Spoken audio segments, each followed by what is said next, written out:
Kubor nagaslem jong unongsan hima. Karai kabangilashim manhakane kasanjo. Te hadu menta kampat dan karai keberkumwe. Te kamot ba hapo kakatsan tarik jong nubnai. Kam ke decision kabangilarai menswa kadang sahi kumju. Ka bangin rah din katsan pat ngin sa pentip hakini. Hakane katayo by Friday lani inla ang pentip. Kumakalong gidan ni kena kelas 10 ni kena kelas 12 pada bani ka selection ro ti upcoming LMT ya ki exam mana mar kum hakwi senam kat tapor kla adapt ke exam ti kumno ka preparation jong government pan ka kandan ka meeting jong ka education department bat ka boss ha ka santarik no bna te ha ka ta ka sgi ki yathir ki ba de bande bat ki ba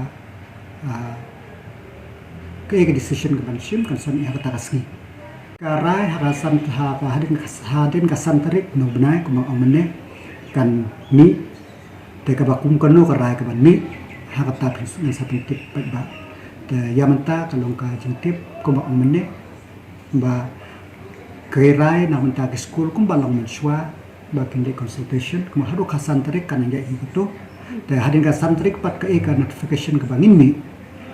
nado ka jinglong jing man ha ki school but ka jide bat ka selection ka sami hadin ka santarik nubra oi ka bayade bat ka min pelong curricular class kin long ka ba ar ka long ba ka selection ka ba deban long kan long na kam long yada kam long hatano ka dur min le baro ki badai ban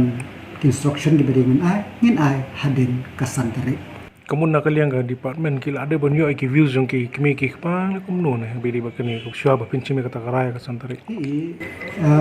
ka department kala le ek homework bro ki beri banle te hnrei ka bakongsan kalong ba min hapshim ka ek na unta ka lajar interest jong ki kena school but ka